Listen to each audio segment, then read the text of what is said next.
Cuaderno número 186 de Cristianismo y Justicia. Título: Cambio de época, cambio de rumbo. Aportaciones y propuestas desde los movimientos sociales. Autores: Óscar Mateos y Jesús Sanz. Introducción. El mundo que hemos tenido bajo nuestros pies en las últimas décadas parece estar desmoronándose a marchas forzadas.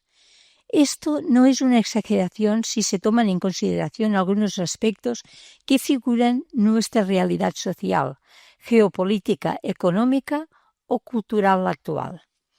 El aparente declive de Occidente, especialmente de Europa, y el apogeo de los llamados países emergentes, los BRICS, Brasil, Rusia, India, China y Sudáfrica, dan cuenta de un nuevo orden multipolar. Las protestas que recorren desde Túnez hasta Brasil, pasando por los países del sur de Europa, principalmente España, Grecia, Portugal e Italia, por Egipto, por Turquía, por México o Chile e incluso por Estados Unidos, indican un malestar global e interconectado. Las formas de organización e interrelación de todas estas protestas ponen de relieve la existencia de lo que algunos han denominado como movimientos sociales en red y el gran potencial de Internet. Las recetas de austeridad impuestas por determinados organismos internacionales a algunos países europeos están resquebrajando seriamente los pilares del estado del bienestar y de los principales derechos sociales que parecían indiscutibles hasta hace tan solo unos años.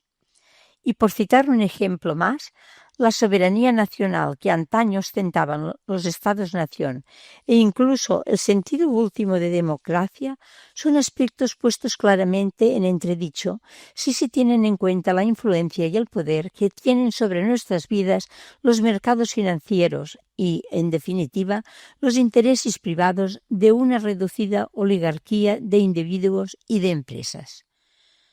Todas estas enormes transformaciones, algunas de las cuales se han ido aderezando a fuego lento durante los últimos años, indican lo que hoy día es ya un lugar común. No estamos en una mera época de cambios, sino en un cambio de época. O como matiza el catedrático de Ciencia Política, Joan Subirats, en una situación de transición o de interregno entre dos épocas, en el que se constatan discontinuidades significativas entre lo que hacíamos y vivíamos y lo que estamos haciendo y viviendo, si bien no se vislumbran todavía con claridad los escenarios de futuro. Este cuaderno pretende centrarse en todas estas transformaciones que están aconteciendo, partiendo de un doble objetivo. Por un lado, entender algunas de las características de la coyuntura actual, así como de las causas que subyacen en todos estos cambios. Por otro, aproximarnos a los movimientos sociales actuales en este cambio de época, analizando sus rasgos definitorios y algunas de las herramientas de transformación que utilizan.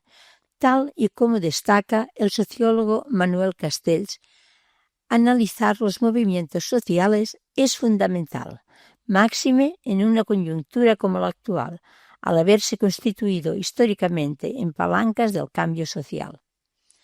Para ello, el siguiente texto se subdivide en tres apartados.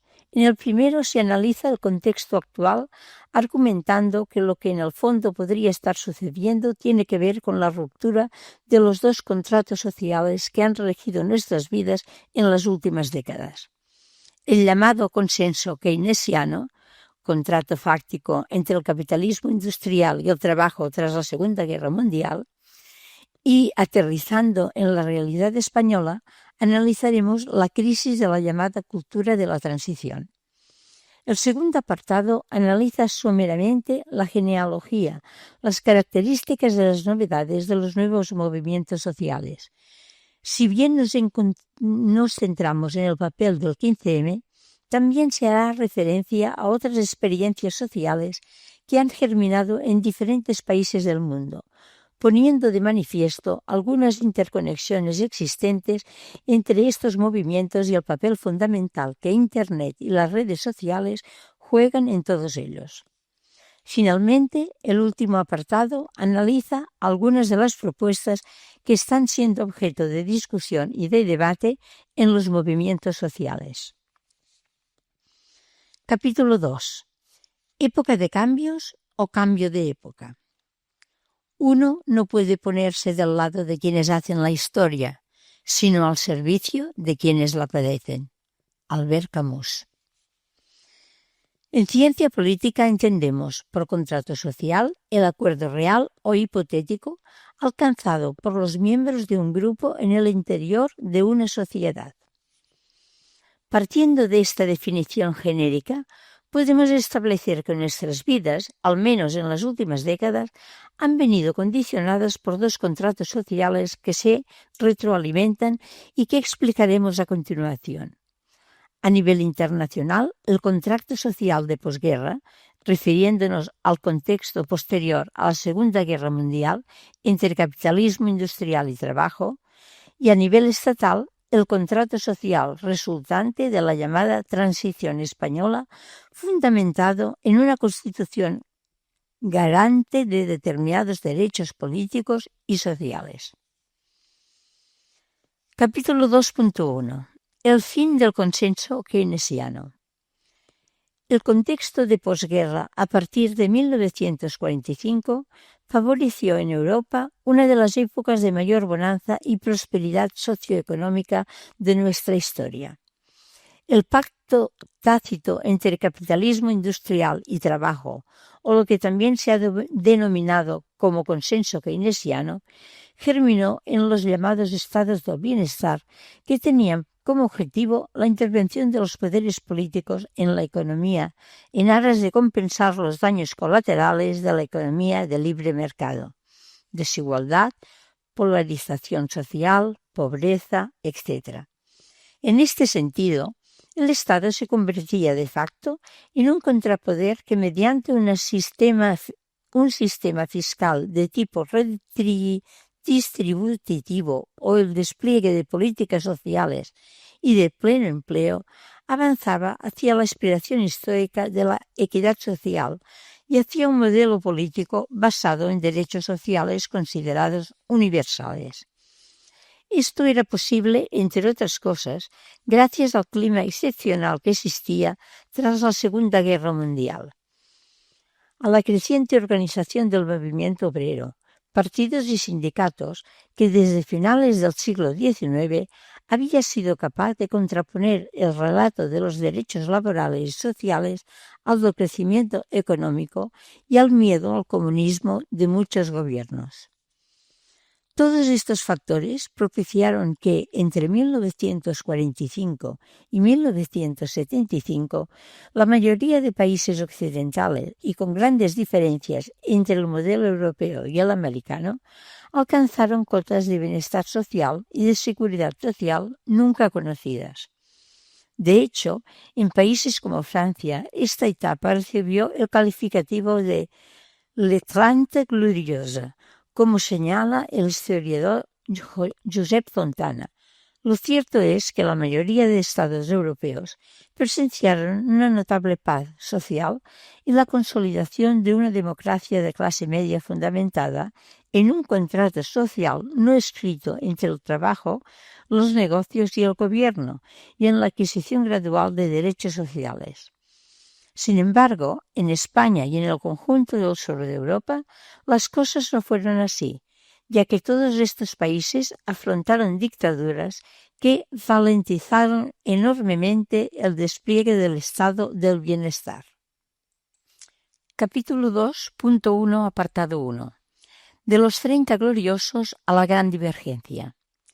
Este ciclo virtuoso de crecimiento económico y desarrollo social empezó su declive con la crisis del petróleo de principios de los 70. La mayoría de países occidentales empezaron desde entonces a experimentar fuertes recortes en el gasto social, privatización y mercantilización de importantes sectores, hasta entonces públicos, energía, sanidad, y un gran proceso de desregulación de ámbitos como el financiero.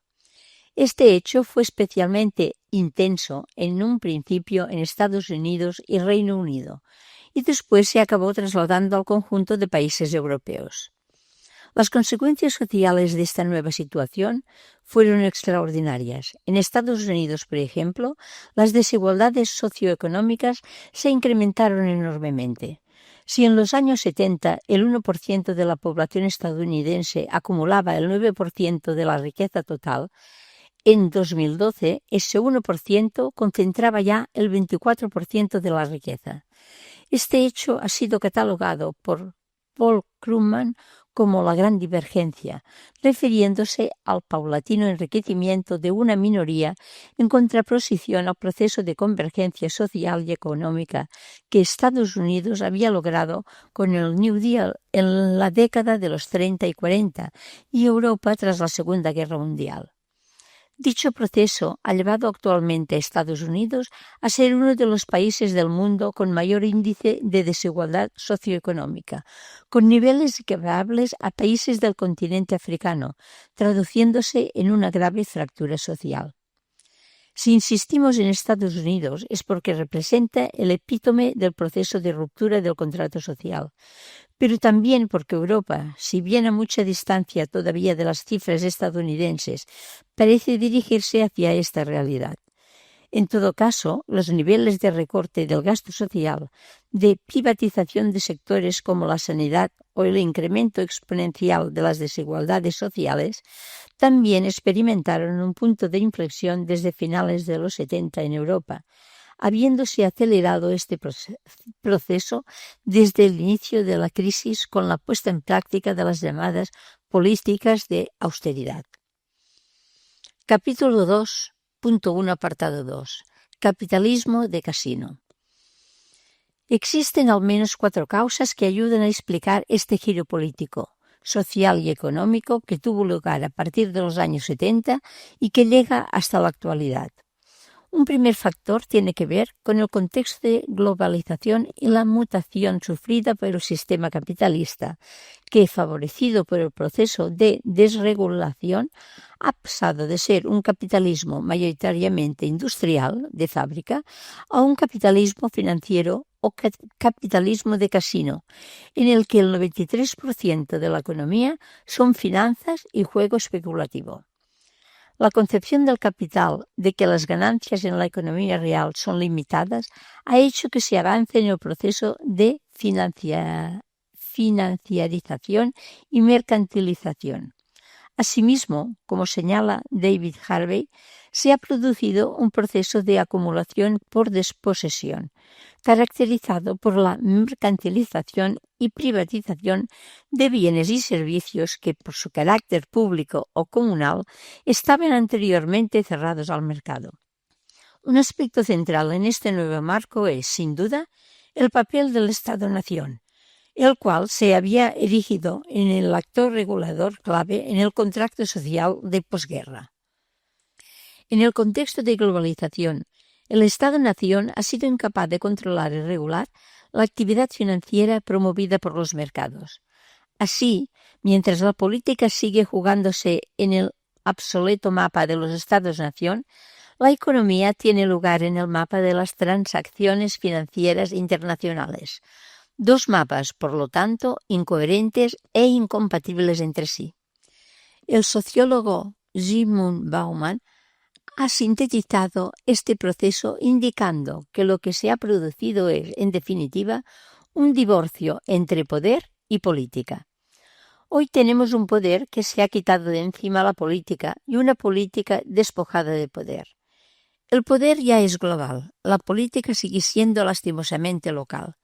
Los estados nacionales territoriales son distritos policiales de la ley y el orden, así como basureros y plantas locales de remoción y reciclaje de la basura que ocasionan los problemas y riesgos generados en el nivel global. Capítulo 2.1, apartado 3. Refeudalización de las relaciones laborales. Un segundo factor relacionado con el primero tiene que ver con las transformaciones experimentadas en el ámbito del trabajo y con la demografía de muchos de los países occidentales. Por una parte, la globalización ha incentivado enormemente los procesos de deslocalización industrial, aumentando los niveles de paro y alejando el horizonte del pleno empleo que auguraba el modelo del estado del bienestar. Según el fallecido André Gorz, lo que estamos presenciando es una refeudalización de las relaciones laborales en los países occidentales, donde la mano de obra se está precarizando de nuevo con el único objetivo de volver a competir con la mano de obra barata de los países de la periferia. Los países occidentales, especialmente los de la semiperiferia como España, están dualizando sus mercados laborales entre una masa de precarios o outsiders y una minoría de insiders, con ciertas perspectivas de estabilidad laboral. O en palabras del filósofo Slavoj Žižek, hoy nos encontramos ante una masa de personas dispuestas a dejarse explotar, que además han perdido su identidad de clase debido a los múltiples tipos de contrato y a las condiciones profordistas del trabajo en las que el trabajador ya no se socializa en torno a la fábrica y no confieren al sindicato el papel de intermediador clásico. Paradójicamente, y si comparamos esta situación con la que tiene lugar en los países emergentes, asistimos a un cierto proceso global de igualación a la baja de los salarios, del poder adquisitivo y de las condiciones sociales. Finalmente, estas transformaciones internas también deben incorporar al debate el factor demográfico. Hasta cierto punto se podría aumentar que los estados del bienestar han muerto de éxito si se tiene en cuenta el aumento en la esperanza de vida experimentado por estas sociedades y el encarecimiento que este hecho ha supuesto. Capítulo 2.1, apartado 4. Hegemonía del pensamiento neoliberal. Un tercer factor es el teorizado por autoras como Susan George en el pensamiento secuestrado o Naomi Klein en la doctrina del shock, el pensamiento socialdemócrata que auspició el pacto social de posguerra se ha visto ideológicamente derrotado en los últimos 30 años por un pensamiento de tipo neoliberal o ultraliberal.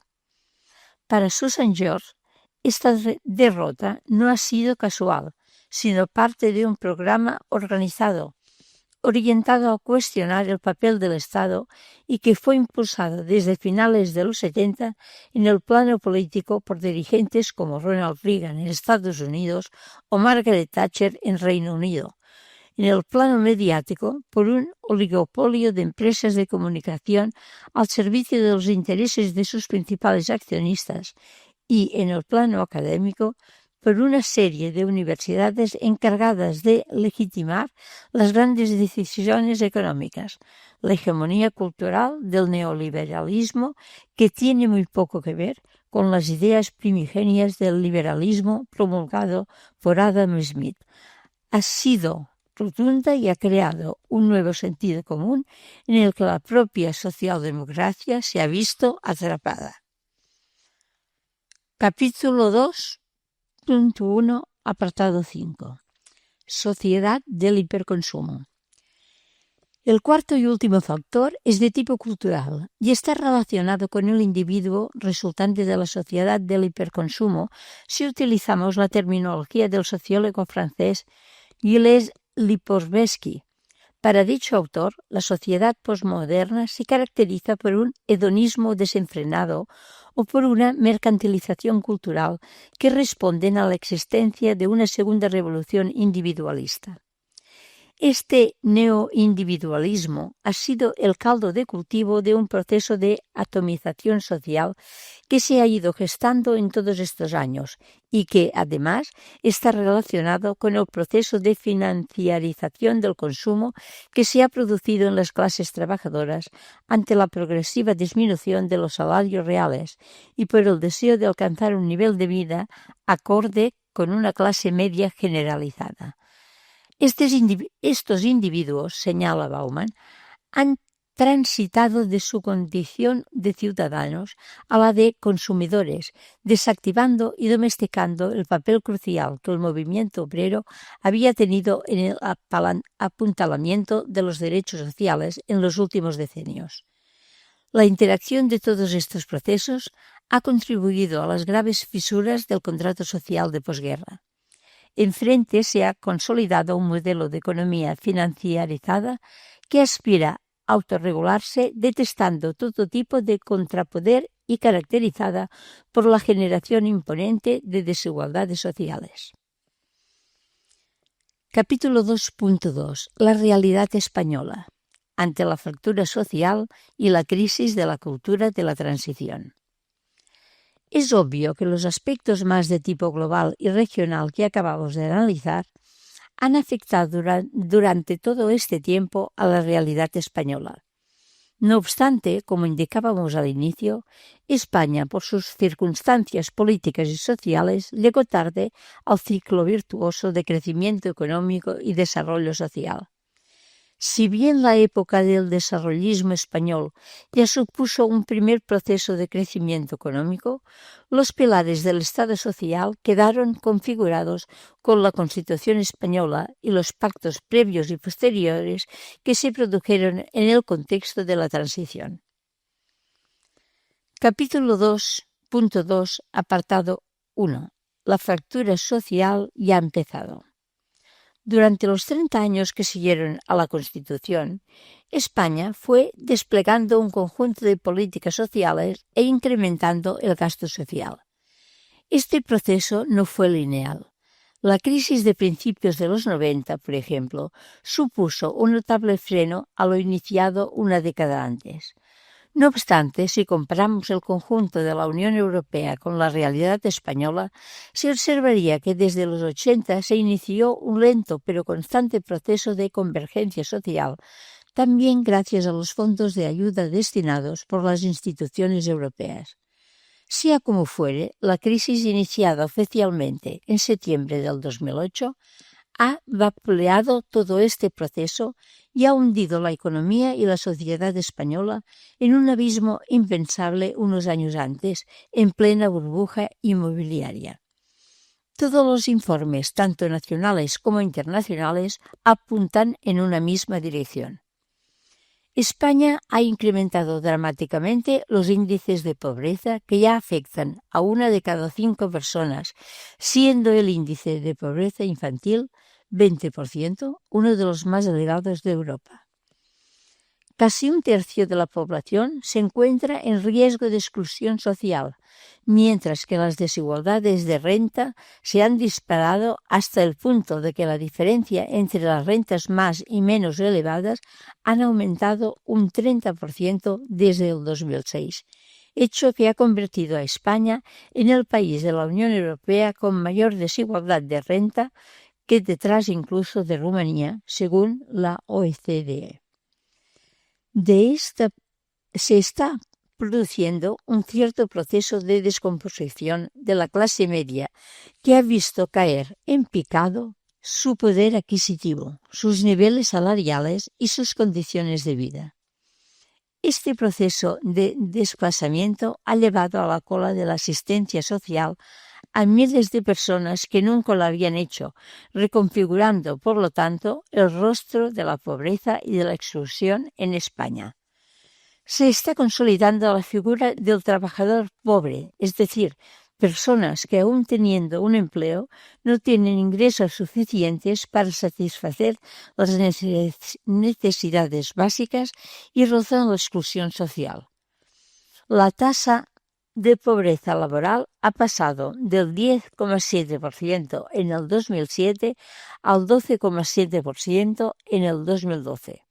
Igualmente, se está produciendo un aumento significativo del denominado precariado, es decir, personas con formación cualificada que, sin embargo, viven en una temporalidad y eventualidad constante y no deseada. Tal y como la Fundación FOESA ha señalado, de 2003 a 2011, la pobreza se ha hecho más extensa, más intensa y más crónica.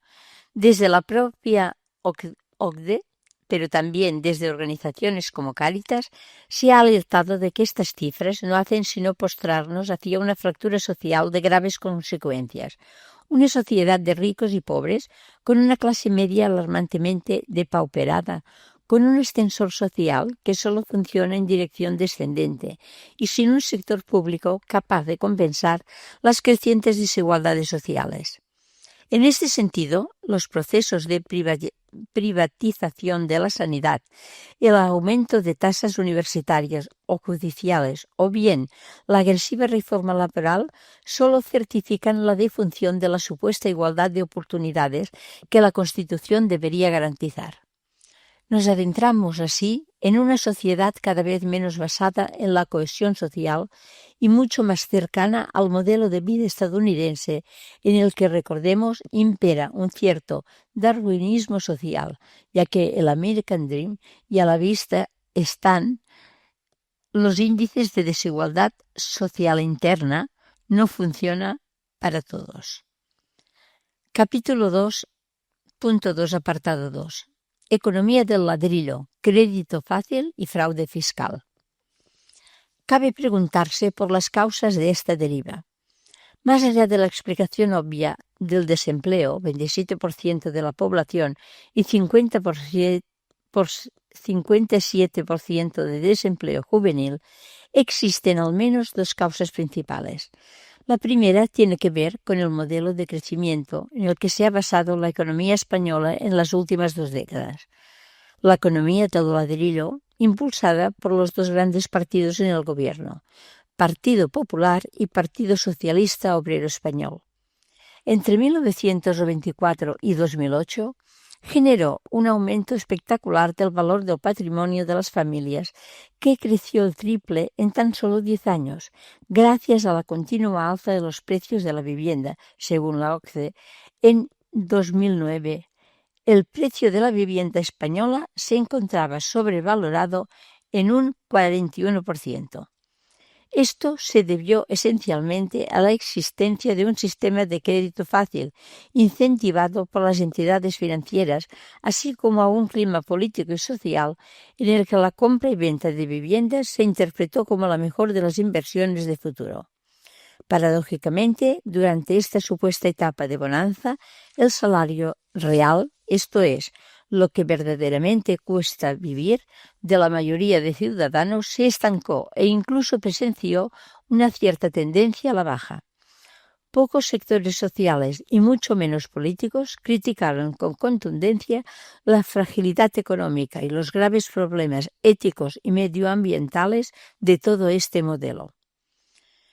Tras los 2 primeros años de crisis, 2008-2010, se inició entonces oficialmente, un 12 de mayo del 2010, la era de la austeridad. El incremento de la deuda pública, una parte importante de la cual era deuda privada nacionalizada tras el rescate a los bancos, alarmó, entre otros, al gobierno alemán y a las instituciones europeas, que obligaron a países como Grecia, Portugal, Italia o España a recortar drásticamente el gasto público para minorar la cantidad de la deuda, muchas veces con decisiones antidemocráticas que no tenían en cuenta las decisiones de gobiernos o parlamentos supuestamente soberanos. Tras más de 3 años de políticas de austeridad, el resultado ha sido el incremento de la brecha social y el empeoramiento de la depresión económica.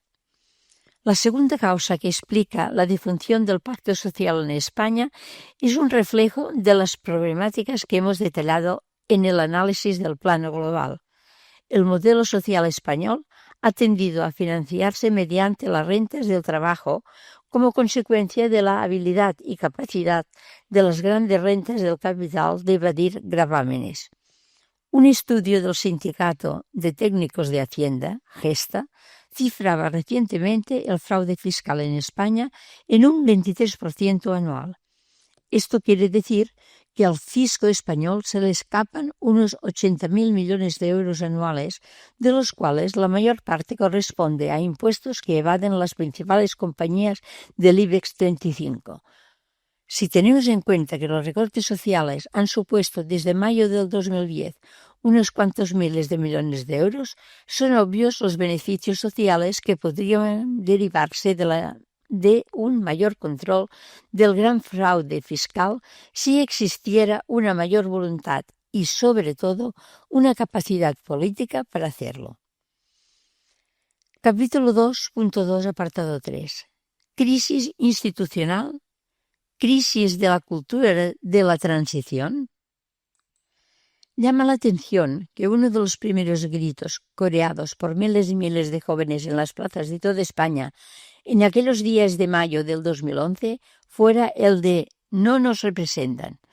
En los debates, reflexiones, artículos e iniciativas sociales que se han multiplicado desde entonces, ha imperado una profunda crítica a la llamada partitocracia española, haciendo especial referencia a los dos grandes partidos, PP y PSOE, que han gobernado el grueso de las instituciones desde el inicio de la democracia.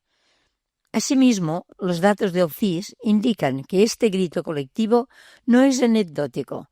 En los últimos años, y alentado por los casos de corrupción, la clase política y los partidos políticos han sido las instituciones peor valoradas por la ciudadanía encuestada, además de situarse también entre los principales problemas del país.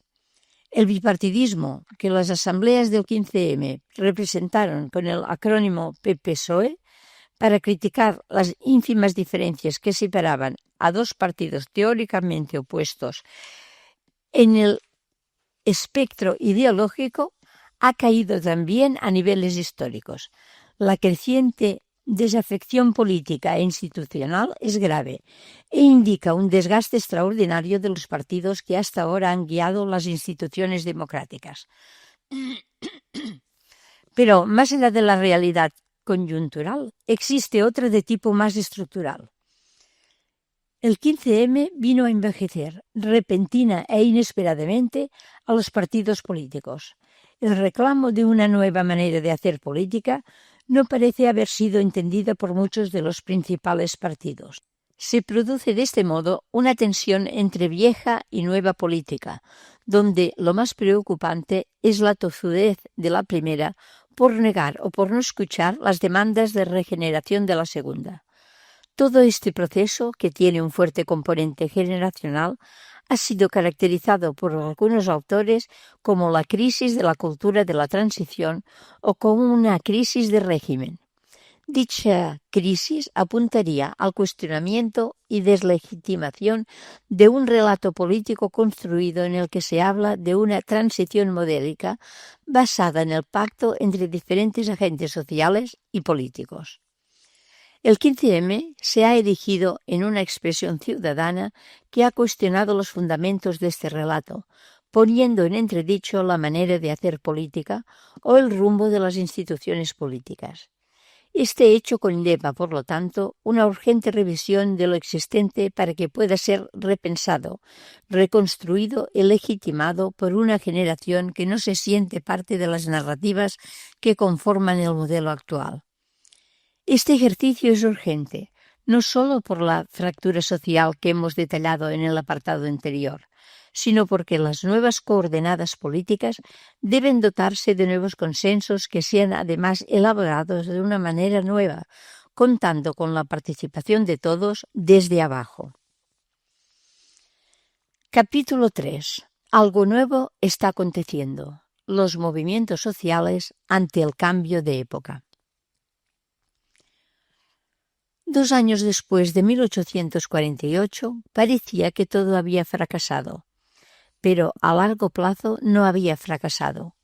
Un buen número de medidas liberales fueron implementadas.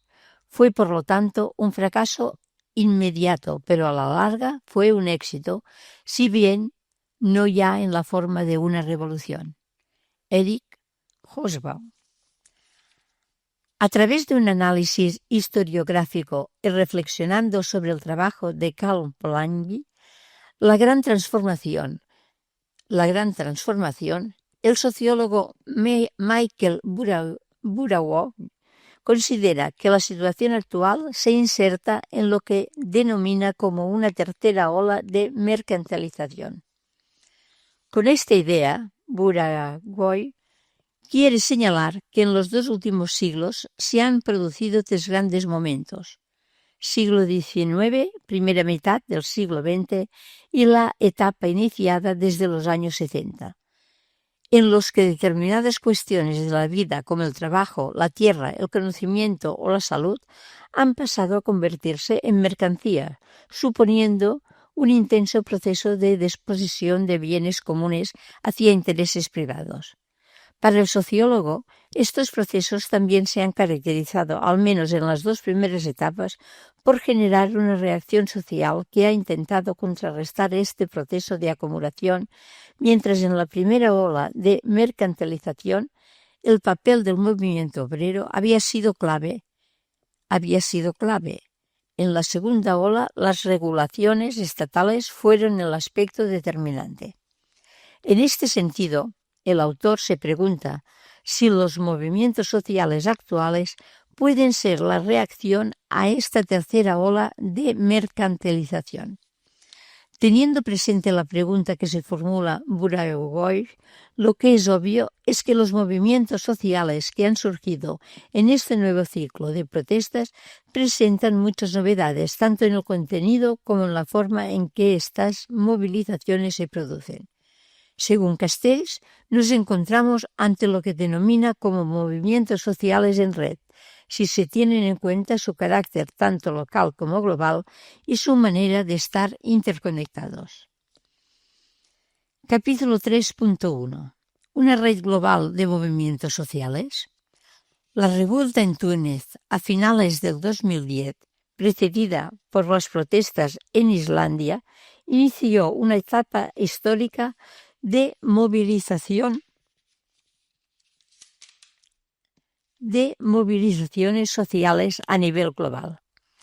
A la caída de Ben Ali, enero 2011, se han ido sumando importantes movilizaciones sociales en Egipto, por doble partida: Marruecos, Yemen, Grecia, España, Italia, Portugal, Estados Unidos, Chile, México, Turquía o Brasil. Dentro de todos estos contextos existen diferencias obvias, pero a la vez numerosas similitudes tanto en el contenido de las protestas como en las formas de movilización. Destacamos a continuación algunas características que nos parecen significativas. En primer lugar, todos estos movimientos han presentado una especificidad local o estatal. Es obvio que no pueden compararse las características históricas o socioculturales de, por ejemplo, Túnez y Estados Unidos, si bien existe una cierta lógica transestatal y global al comparar todas las propuestas. Para algunos autores parece existir un patrón similar en el tipo de personas que protestan, personas pertenecientes especialmente a un entorno urbano, movidas por el deterioro de las condiciones de vida, por una creciente frustración ante la falta de oportunidades y que han puesto en entredicho la legitimidad del poder político y de las instituciones. Es más, en general, ha predominado claramente un perfil de jóvenes de clase media que han catalizado el malestar generalizado de la sociedad en cuestión. Segundo, Internet y las redes sociales han sido las herramientas clave en las movilizaciones, pero no, como a veces se confunde, la causa de estas. Las redes sociales como Twitter o Facebook han servido como instrumentos de amplificación y dinamización de las protestas, de coordinación, comunicación y capacidad autoorganizativa, así como de contagio de las emociones y del estado de ánimo de un lugar a otro. En todos estos contextos se ha producido una complementariedad entre las redes y la presencia en las calles, destacando la ocupación del espacio público como ágora de reflexión, de debate, de reivindicación y de resistencia. Un hecho significativo es que el 15 de octubre del 2011, una red global de movimientos movilizara a millones de personas en 951 ciudades de 82 países del mundo bajo un mismo lema: unidos por un cambio global.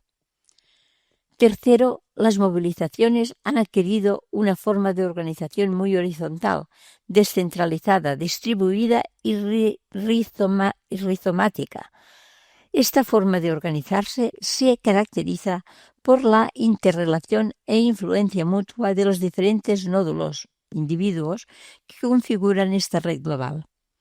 Asimismo, los individuos se convierten en autocomunicadores de masas al difundir mediante tweets, publicaciones en Facebook o vídeos en YouTube determinadas informaciones o ideas que pueden adquirir un carácter viral y de mucho impacto.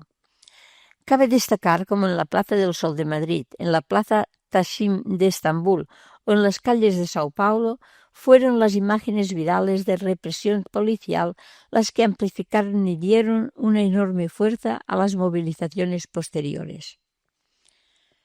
Un cuarto y último aspecto es la capacidad de estos movimientos de construir un contrasentido común que trata de contrarrestar la información y el sentido común hegemónico elaborado por los poderes políticos o mediáticos, cuya máxima expresión, en el caso español, se encuentra en expresiones como «no hay alternativa» o «hemos vivido por encima de nuestras posibilidades».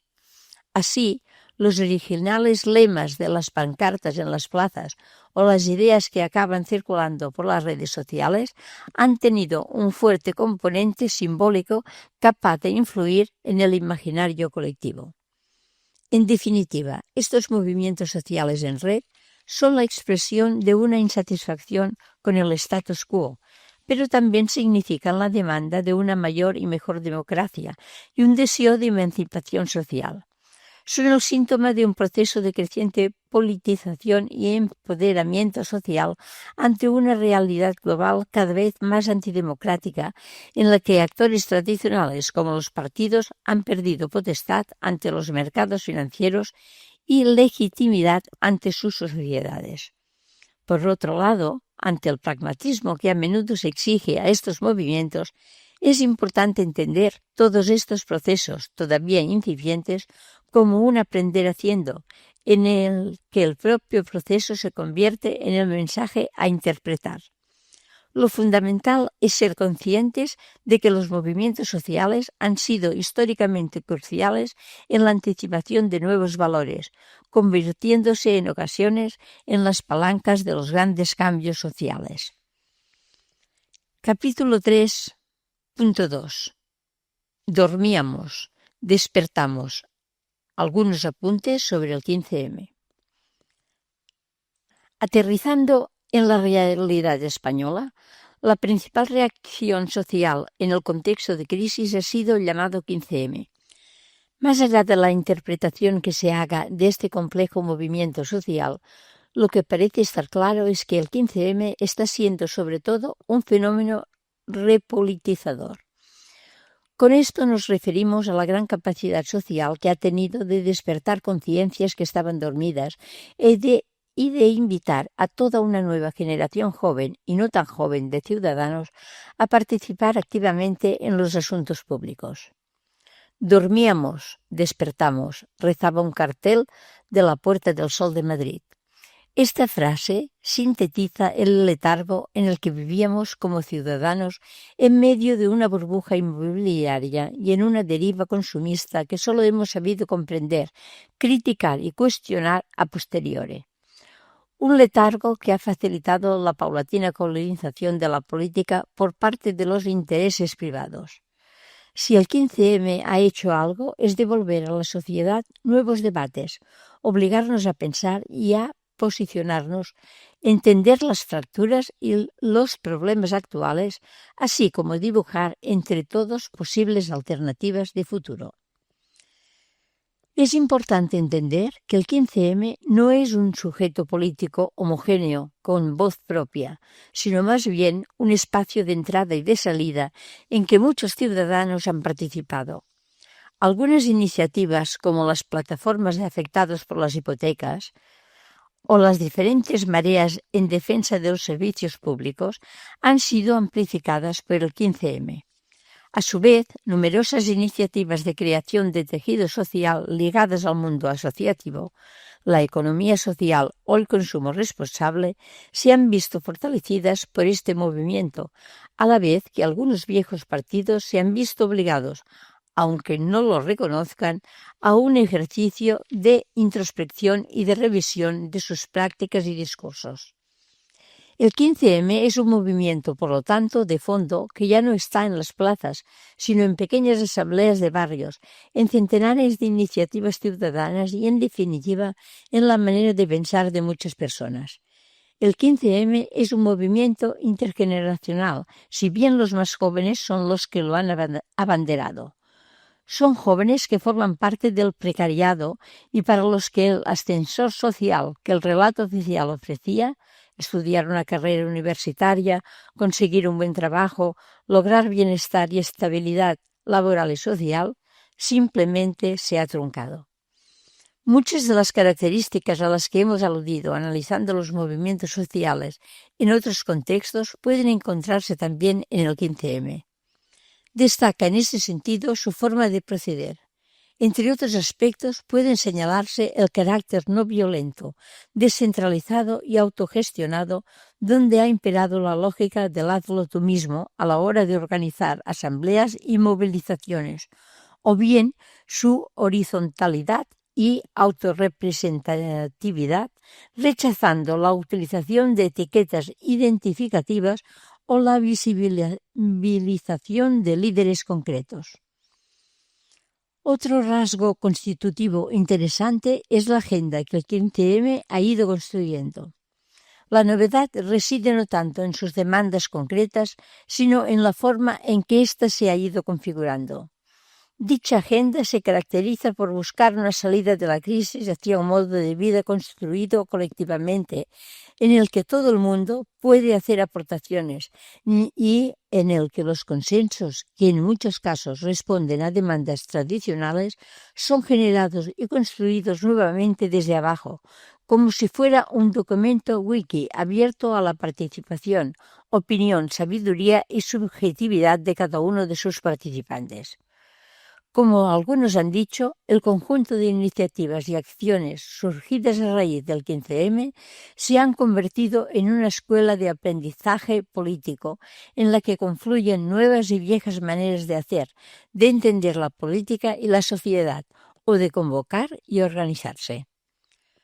Por último, un elemento fundamental para entender el origen y el futuro del movimiento 15M es su dimensión virtual. En este trabajo colectivo ya no solo importa la presencia física como tradicionalmente, ni tampoco los indicadores habituales para medir el éxito o fracaso de una convocatoria determinada, número de manifestantes, etc. Las calles de las plazas han sido un lugar importante de visualización y reivindicación, pero la red ha sido clave en la articulación y como espacio de participación política desde el cual miles de personas han seguido por su streaming las acciones convocadas por los diferentes colectivos. Todo esto ha demostrado que la intensidad del intercambio y la comunicación presencial no tienen por qué ir en detrimento de la digital y viceversa. Así las cosas, Internet se presenta como un espacio de discusión y articulación política clave para las transformaciones sociales y políticas que están teniendo lugar. Pero su centralidad también reside en la ruptura, seguramente irreversible, de un doble monopolio, el de la forma de hacer política a través de los partidos políticos y de las instituciones, y el de la forma de comunicar mediante los medios de comunicación de masas. Capítulo 4. Sí se puede. Aportaciones y propuestas para un nuevo rumbo social.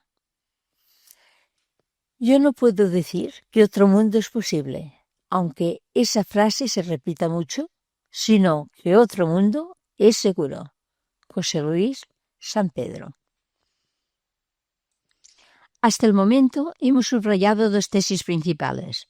Una, el escenario actual es en gran parte el resultado del resquebrajamiento de dos contratos sociales que han regulado nuestras vidas en las últimas décadas y en el que cabe destacar muy especialmente un desplazamiento del poder de lo político hacia lo financiero.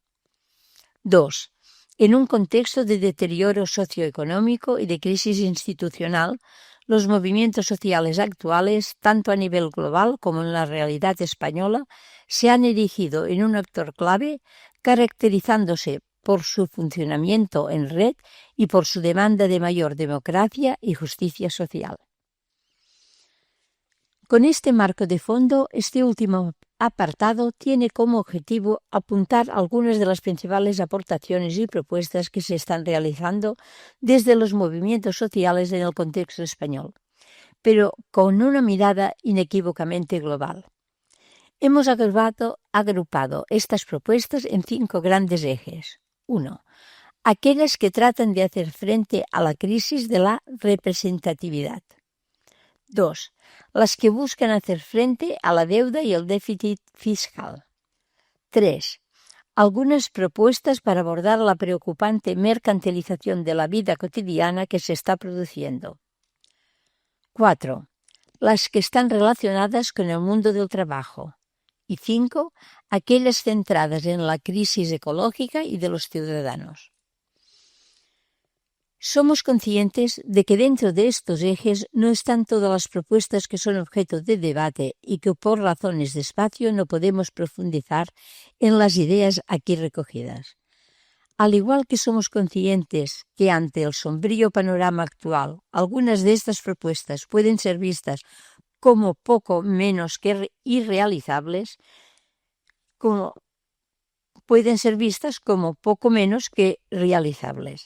Sin embargo, las siguientes páginas pueden servir para dibujar una panorámica general de las demandas y debates existentes en los movimientos sociales y mostrar que hay otras alternativas a las políticas imperantes y explorar una posible hoja de ruta que aliente un cambio de rumbo.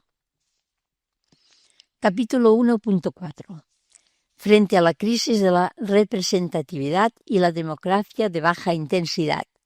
La apuesta por la participación ciudadana y la democracia radical. La crisis financiera, además de las terribles consecuencias que está generando sobre la población, está constituyendo a socavar los mismos cimientos de la democracia. Como ya se ha señalado, existe una creciente asimetría entre una política todavía circunscrita al ámbito del Estado-nación y un sistema económico globalizado que a su vez se ha convertido en una amenaza a la soberanía de los Estados, constituyendo de facto una mercadocracia.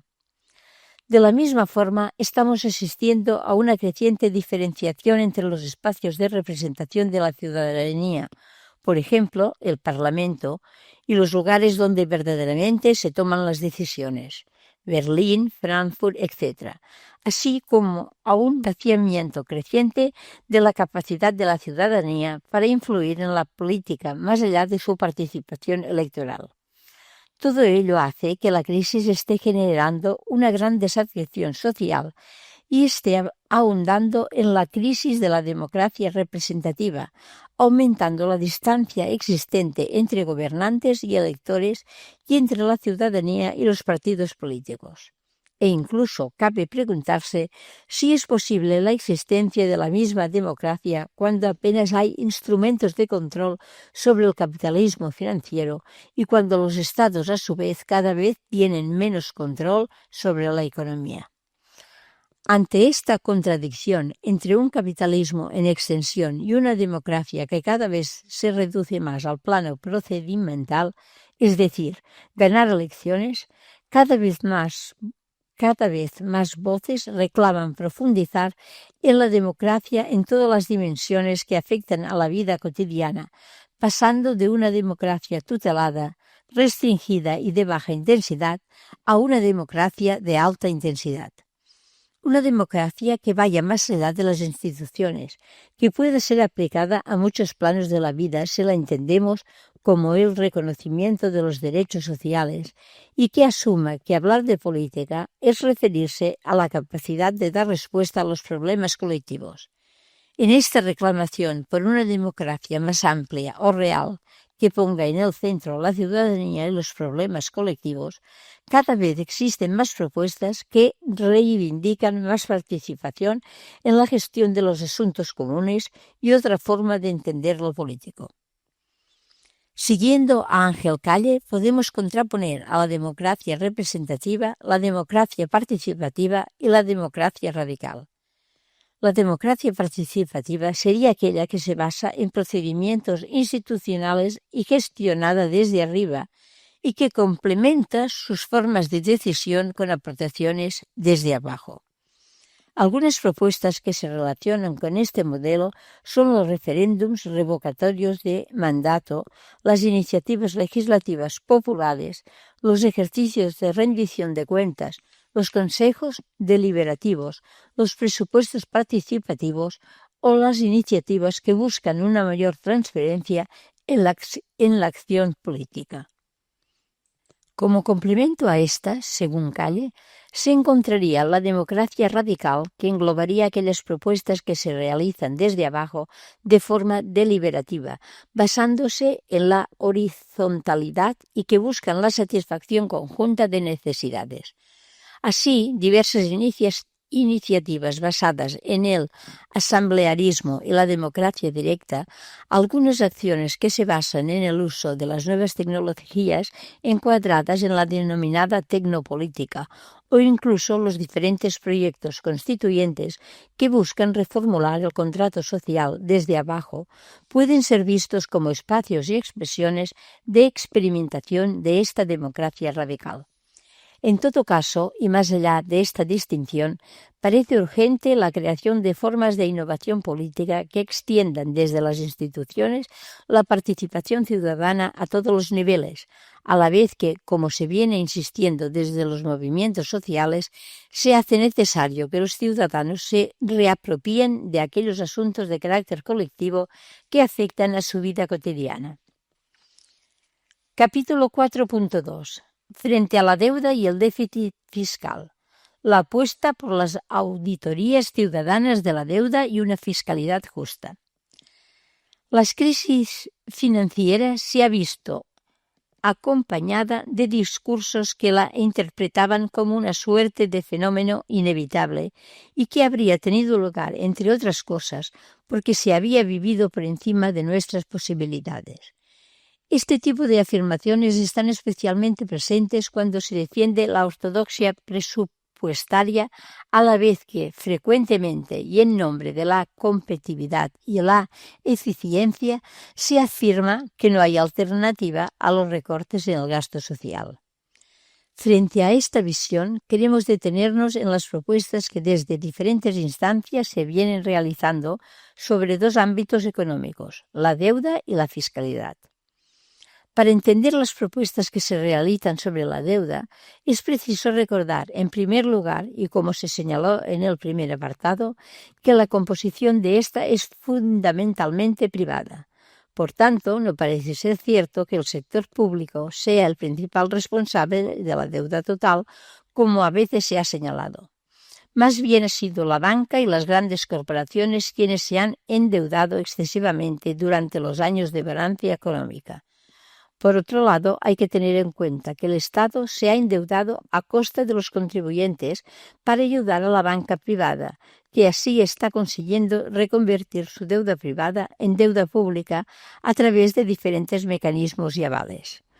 Además, la reciente reforma de la Constitución señala en su artículo 135.3 que el pago de los créditos para satisfacer los intereses y el capital de la deuda pública gozarán de prioridad absoluta sobre cualquier otra partida de gasto, en sanidad, educación o pensiones, por ejemplo. Con lo que, con este cambio, se blinda el capital financiero de un posible impago por parte del Estado. Ante esta situación, dentro de los movimientos sociales, cada vez se plantea con más fuerza la opción de no pagar la deuda o, siguiendo la experiencia de países como Ecuador, solicitar la realización de una auditoría ciudadana sobre todas las deudas, pública y privada, que se encargase de determinar responsabilidades, debatir sobre la legitimidad de la deuda y fijar las condiciones de su pago. En lo que se refiere a la fiscalidad, cada vez existen más voces que ven necesaria encaminar esta hacia un modelo más justo y progresivo, tal y como propone la Plataforma por una Fiscalidad Justa. así como la necesidad de luchar contra el fraude fiscal, los paraísos fiscales y la especulación financiera. Una mirada a esta materia permite constatar que existe un trato muy desigual entre el trato que se da a las rentas del trabajador y a las del gran capital. Así, mientras la clase media y baja ha experimentado una subida de impuestos a raíz de la recesión, se ha producido un mantenimiento de figuras como las sociedades de inversión de capital variable, las SICAV, en las que el gran capital solo tributa el 1%. En cuanto al fraude fiscal y su procedencia, existen numerosos datos que ponen de relieve la necesidad de regular y acabar con esta realidad. Un informe reciente señalaba que el 94% de las empresas del IBEX 35 eludía impuestos en paraísos fiscales, a la vez que organizaciones como Oxfam estimaban que un total de 14 billones de dólares se escondían en paraísos fiscales, lo que suponía una pérdida de ingresos fiscales de 120.000 millones de dólares anuales. La búsqueda de una fiscalidad progresiva, por lo tanto, debe ir ineludiblemente acompañada de la lucha contra los paraísos fiscales. Conviene tener en mente estas cuestiones cuando desde diferentes instancias se habla de la inevitabilidad de reducir el gasto social o cuando se afirma que solo tendremos el estado de bienestar que podamos permitirnos. Y es que la fiscalidad y los recortes en gasto social son las dos caras de un mismo debate. El debate sobre en quién recae el coste de la crisis, tanto a la hora de contribuir a las arcas del Estado como a la hora de ver quién sale perjudicado por los recortes. Y en ambos casos, los más perjudicados están siendo los más débiles. Finalmente, frente a la lucha contra la especulación financiera, una de las propuestas más conocidas es la reclamación de la tasa Tobin, o según otras organizaciones, tasa Robin Hood. Esta tasa, reivindicada en los últimos años por organizaciones como la ATTAC, pretende frenar la especulación que se produce en los mercados bancarios, imponiendo un gravamen a las transacciones financieras y destinando lo recaudado a fines sociales o al control de las crisis financieras. Capítulo 4.3. Frente a la mercantilización de la vida cotidiana, los bienes comunes y la soberanía alimentaria.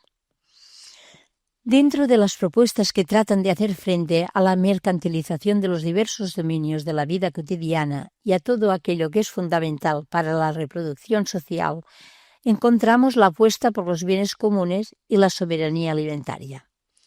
Con la gestión de los bienes comunes o procomún, se alude a aquellos sistemas sociales y jurídicos que facilitan la gestión compartida y la administración de un bien de acceso universal y que pertenece o es de usufructo gestionado de forma colectiva. Más allá de su régimen de propiedad, el bien común debe ser entendido sobre todo en términos relacionados. Así, un recurso es un bien común mientras la gente se siente vinculada a él, tanto por poder hacer uso de su patrimonio como por estar interesado en su conservación y o ampliación, con lo que al llamar común a un recurso compartido se destaca que sobre estos bienes descansa una idea de inalienabilidad. Así, se considera que estos recursos pertenecen a la gente, por lo que se acepta que su conservación a largo plazo es más importante que su maximización a precio de mercado. Si se hace un repaso histórico, se puede ver que la principal forma de gestión que se ha producido de forma comunal ha estado relacionada con la gestión de algunos recursos naturales, aguas, ríos, pastos, bosques, etc., y que estas formas de gestión tan extendidas antes de la emergencia del capitalismo han pervivido en algunos casos hasta la actualidad. Sin embargo, el debate sobre estos bienes ha vuelto a adquirir gran fuerza recientemente por dos razones. A nivel teórico, Elinor Ostrom, Premio Nobel de Economía, en 2009, mostró a partir del análisis de numerosos casos de manejo de recursos colectivos cómo se pueden crear instituciones de gestión colectiva que permitan el aprovechamiento sostenible de estos bienes de forma duradera si se parte al menos de dos principios: el compromiso de las partes involucradas y su capacidad de supervisión sobre las instituciones. De ahí que la gestión de los bienes comunes sea vista en ocasiones como una expresión de la democracia radical ya mencionada anteriormente. Pero junto a esta vertiente teórica, ha sido Internet quien ha permitido que los bienes comunes adquieran una nueva significación al convertirse en un campo de experimentación para la innovación cooperativa, la creación cultural colectiva y la generación de conocimiento compartido. Internet, además, ha producido una experiencia generalizada de abundancia de los bienes inmateriales que contradice el presupuesto neoliberal de la escasez generalizada y de la asociación de los mecanismos del mercado como mejor garantía de eficiencia. Basta pensar en ejemplos como los diferentes sistemas operativos libres, la Wikipedia o las licencias Creative Commons para mostrar cómo las lógicas basadas en la cooperación entre usuarios pueden ser más efectivas que otras formas guiadas por criterios mercantiles. De la misma forma, cada vez existen más prácticas de innovación social generadas en el entorno de los movimientos sociales que en mayor o menor medida se inspiran en esta noción del común y su racionalidad, como sucede con iniciativas como las monedas sociales y complementarias, los huertos comunitarios, las tiendas de ropa a coste cero o las redes de reutilización de objetos y de consumo colaborativo, o también de algunos equipamientos e infraestructuras como los centros sociales autogestionados, el coaching o las cooperativas de vivienda en derechos de uso. En definitiva, los bienes comunes son un interesante campo de innovación que buscan cubrir las necesidades sobre el consumo y priorizar el valor del uso del bien frente a su posible valor de intercambio en el mercado, lo que hace que desde algunas instancias se vea en estos una estrategia interesante para frenar el proceso de mercantilización de la vida cotidiana, cubrir las necesidades básicas de la población a partir de las relaciones comunitarias y conectar experiencias de resistencia a la privatización y escasez artificialmente impuesta por el neoliberalismo. Junto a los bienes comunes, otra propuesta para frenar el proceso de dependencia del mercado en un sector estratégico como la alimentación es la soberanía alimentaria. La soberanía alimentaria puede ser definida como el derecho de los individuos, pueblos y comunidades a definir sus políticas y estrategias agrícolas y alimentarias para la producción y distribución sostenible de alimentos. Bajo esa idea general, este concepto se convierte en un paraguas que abarca a todos los aspectos vinculados a la alimentación, al considerar que un sector como este no puede depender de los caprichos del mercado internacional, sino que debe ser una cuestión de seguridad e independencia para los pueblos. Desde la soberanía alimentaria se apuesta por la producción y el consumo local frente a las importaciones. Las explotaciones campesinas y familiares. Se intenta asegurar precios justos para los campesinos a través de alianzas entre productores y consumidores. Se busca garantizar el acceso a la tierra, al agua, a los bosques y a otros recursos reproductivos, y se favorece la inversión pública para fomentar la actividad productiva familiar y comunitaria. De igual forma, muchas iniciativas ligadas a la alimentación han encontrado un anclaje teórico en este paradigma, como las cada vez más numerosas cooperativas de productores y consumidores agroecológicos, las tiendas de consumo responsable, las redes de intercambio de semillas autóctonas o las universidades y escuelas rurales que buscan revitalizar saberes autóctonos. De este modo, Desde esta perspectiva, se considera que son los pueblos y no los mercados los que deben tomar decisiones relacionadas con la política alimentaria y deben ser estos los que decidan qué y cómo producir. Para ello, se apuesta por la agricultura campesina como la mejor garantía para la producción de alimentos equilibrada, la sostenibilidad ambiental y la gestión armoniosa del territorio rural. Capítulo 4.4. Repensar el trabajo, repartir el salario y el empleo, la renta básica y el reconocimiento de los trabajos invisibilizados. Actualmente tenemos una capacidad productiva mucho mayor que la que ha podido existir en cualquier época histórica debido a los avances tecnológicos y al enorme aumento de la productividad. Y sin embargo, esta situación no se ha traducido en una mejora sustantiva de las condiciones laborales existentes ni en una progresiva reducción de los tiempos dedicados al trabajo asalariado. Más bien todo lo contrario. Esto es debido nuevamente a la hegemonía cultural de una manera de entender la productividad de la economía en el contexto de globalización. En este contexto se hace fundamental repartir el empleo y la riqueza y repensar las relaciones que se dan dentro del mundo laboral, más aún cuando contamos con una tasa de desempleo escandalosa. En este sentido, vale la pena recoger algunas de las propuestas que se están planteando desde los movimientos sociales dentro de este ámbito. Capítulo 4.4, apartado 1. Una revisión profunda de las relaciones salariales. En la actualidad, el salario mínimo interprofesional español asciende a 645 euros al mes, lejos de los 1.425 euros que presenta el salario mínimo francés. Un dato además que adquiere otro significado si se contrasta con las diferencias salariales existentes en el interior de las empresas. Según un estudio de la Federación Europea de Empleadores, España era el cuarto país europeo con mayor brecha salarial, solo por detrás de Rumanía, Ucrania y Rusia. Se hace necesaria, por lo tanto, una revisión al alza del salario mínimo, así como el establecimiento de horquillas salariales más equitativas en el interior de las empresas, siguiendo el ejemplo de Suiza, donde la iniciativa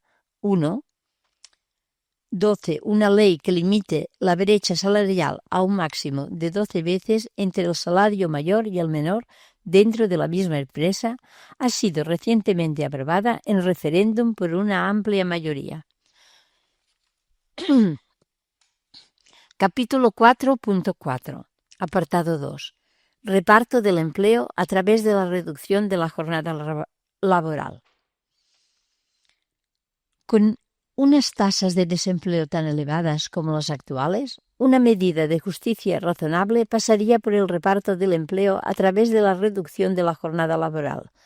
Pues bien, en esta línea de reparto del empleo, desde la New Economics Foundation se apuntaba a la posibilidad de establecer una jornada semanal de 21 horas, con el fin de favorecer la justicia social, liberar tiempo para la realización de actividades creativas y relacionadas con el ámbito de los ciudadanos, con el ámbito de los cuidados y al mismo tiempo reducir el consumo de recursos naturales. Capítulo 4.4, apartado 3. Una apuesta decidida por el cooperativismo y la economía social. Las cooperativas cuentan con una mayor democracia interna y participación de los trabajadores en las decisiones que afectan a la empresa. Se rigen por principios de democracia interna y transparencia y cuentan con menor brecha salarial, que rara vez llega a una proporción de 5:1. Además, este tipo de empresas han destruido mucho menos empleo que otras empresas convencionales en el marco de la crisis, con lo que se ha evidenciado su mayor capacidad de adaptación y flexibilidad ante circunstancias adversas. Por ello, no es utópico pensar que estas empresas tienen un gran potencial en la construcción de otra economía. más aún si se desarrollan sinergias entre estas y se crean espacios de intercambio basados en lógicas de cooperación, como está sucediendo en los mercados sociales desarrollados en diferentes ciudades. Capítulo 4.4, apartado 4. Establecimiento de una renta básica de ciudadanía. Otra propuesta que está generando cada vez más eco es el establecimiento de una renta básica de ciudadanía. La renta básica puede ser definida como el reconocimiento como derecho de todo ciudadano a percibir una cantidad periódica que cubra, al menos, las necesidades vitales sin que por ello deba contraprestación alguna. Según Daniel Raventós, el establecimiento de esta medida en una situación de crisis permitiría afrontar de forma menos angustiosa la pérdida involuntaria del empleo y la situación de gran inseguridad económica y vital que genera, además de ayudar a mitigar la pobreza y a ser un elemento de protección para no caer en ella. Además, esta iniciativa facilitaría la autoocupación y, entre otras cosas, sería un estabilizador del consumo fundamental para sostener la demanda en tiempos de crisis, especialmente entre los grupos más vulnerables. Para ello, se apuesta por financiar esta prestación a través de la integración de la política fiscal y social, lo que supondría, a su vez, una considerable redistribución de la riqueza. En Cataluña, varios colectivos han puesto en marcha una iniciativa legislativa popular, ILP, para solicitarla. Capítulo 4.4, apartado 5.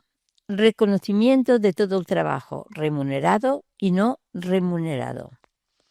Finalmente, se hace necesario el reconocimiento de todo el trabajo, tanto remunerado como no remunerado, reconociendo el valor social y la riqueza que generan muchos trabajos que se dan más allá de la esfera mercantilizada.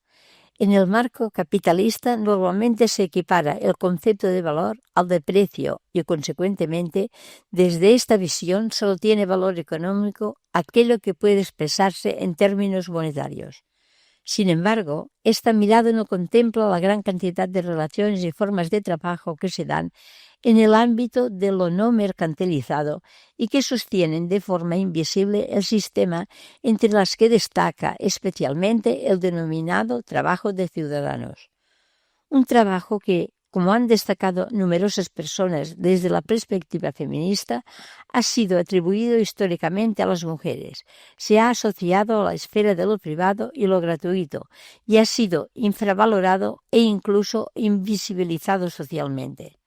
Por todo ello, para una acción transformadora de la realidad, es imprescindible visibilizar todo el trabajo no asalariado que es útil socialmente, reorganizar el sistema de cuidados de forma que estos adquieran un carácter central en la organización social y se reconozca una mayor corresponsabilidad sobre el mismo.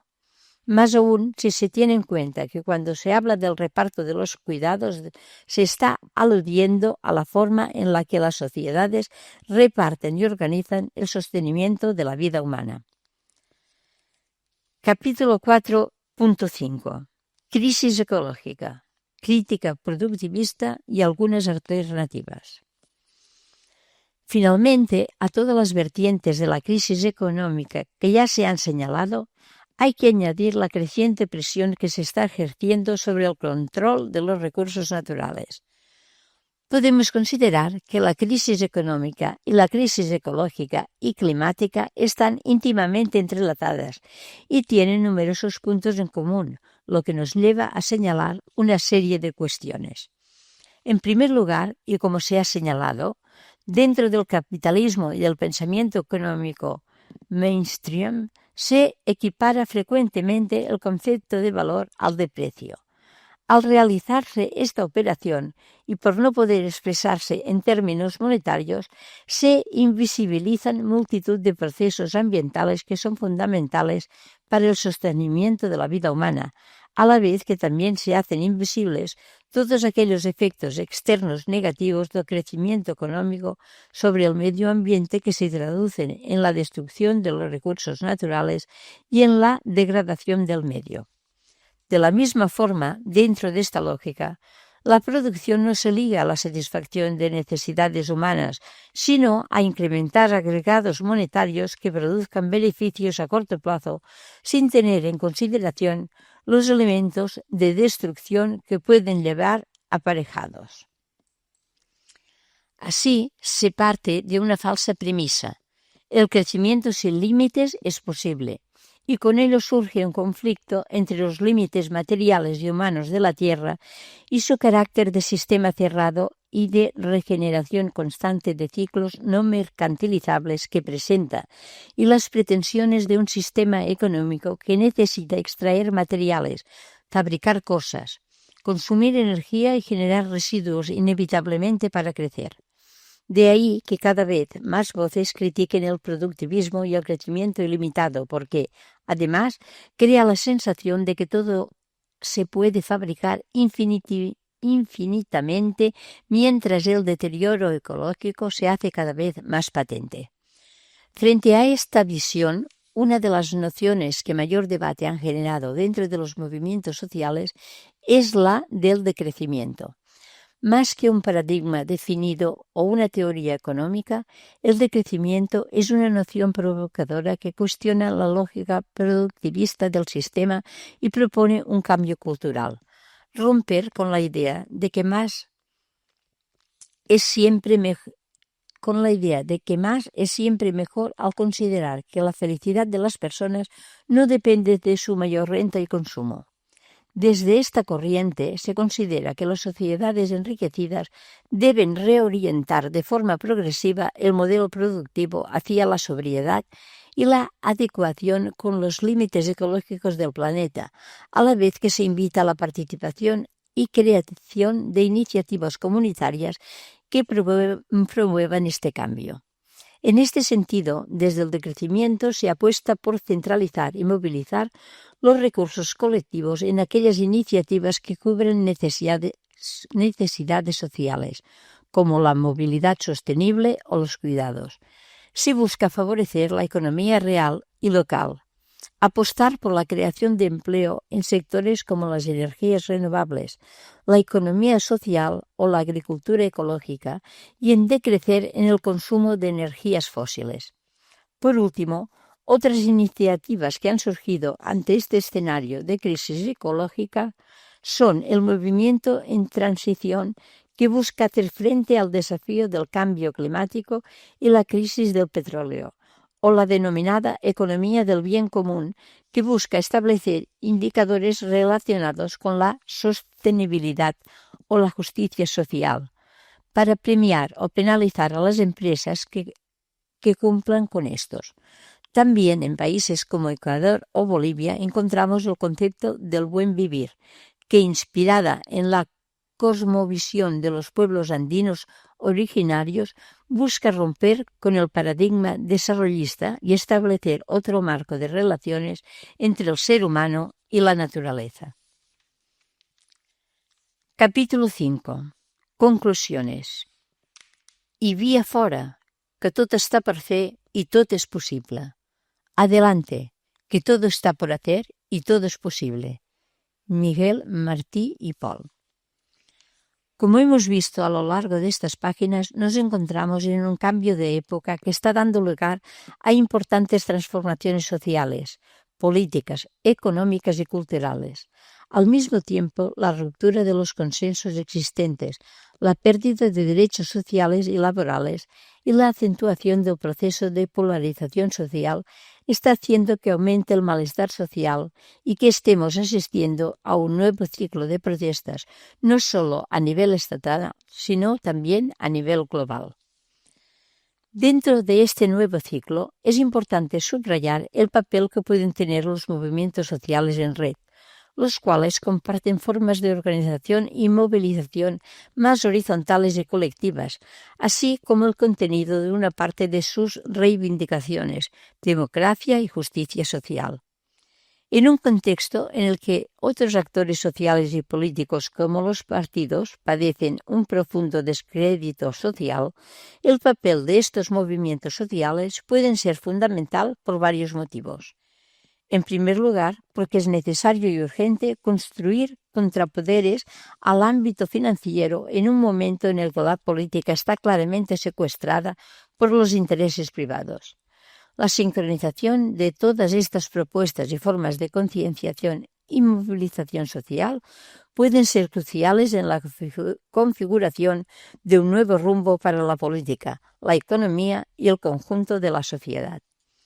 En segundo lugar, porque creemos que la crisis económica es el síntoma de una crisis mucho más profunda, una crisis de civilización provocada por la lógica de acumulación capitalista en la que el conflicto, a diferencia de otros momentos históricos, no se expresa ya solo entre el capital y el trabajo asalariado, sino entre los procesos de acumulación del capital y los procesos de reproducción de la vida social entendidos de una forma amplia.